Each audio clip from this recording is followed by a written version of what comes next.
તો રાજ્યમાં છેલ્લા 24 કલાકમાં 182 તાલુકામાં વરસાદ વરસ્યો છે। મહેસાણાના કડીમાં સૌથી વધુ 4 ઇંચ વરસાદથી જળબંબાકાર। અમદાવાદના વિરમગામમાં 3.5 ઇંચ જેટલો વરસાદ વરસ્યો। છેલ્લા 24 કલાકમાં નવસારીના ખેર ગામમાં પણ 2.5 ઇંચ વરસાદ વરસ્યો।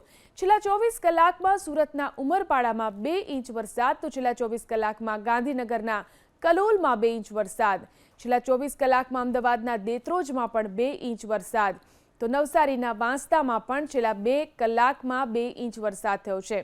છેલ્લા 24 કલાકમાં વડોદરાના સાવલીમાં પણ 2 ઇંચ વરસાદ, તો નર્મદાના ડેડિયાપાડામાં પણ 2 ઇંચ વરસાદ।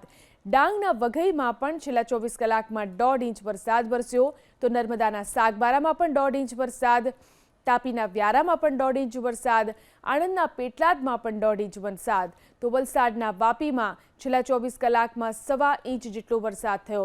મહીસાગરના સંતરામપુરમાં 1.25 ઇંચ વરસાદ, તાપીના નીઝરમાં પણ 1.25 ઇંચ વરસાદ, સુરતના માંગરોળમાં પણ 1.25 ઇંચ વરસાદ, તો અમદાવાદના બાવળામાં પણ 1.25 ઇંચ વરસાદ, તાપીના સોનગઢમાં પણ 1.25 ઇંચ વરસાદ વરસ્યો, તો સુરતના પલસાણામાં પણ છેલ્લા 24 કલાકમાં 1.25 ઇંચ વરસાદ થયો છે।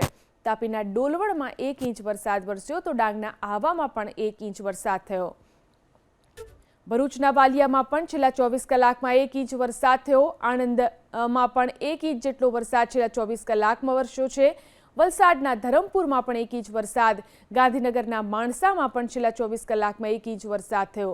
સુરતના કામરેજમાં પણ 1 ઇંચ વરસાદ, તો તાપીના કુકરમુંડામાં પણ 1 ઇંચ વરસાદ, નવસારીના જલાલપુરમાં પણ 1 ઇંચ વરસાદ, સુરેન્દ્રનગરના દસાડામાં પણ 1 ઇંચ, પંચમહાલના કાલોલમાં પણ 1 ઇંચ, તો વલસાડમાં પણ 1 ઇંચ વરસાદ છેલ્લા 24 કલાકમાં થયો।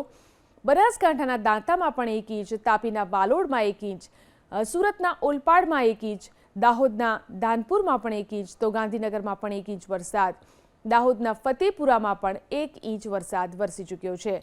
છેલ્લા 24 કલાકના આ વરસાદી આંકડા છે।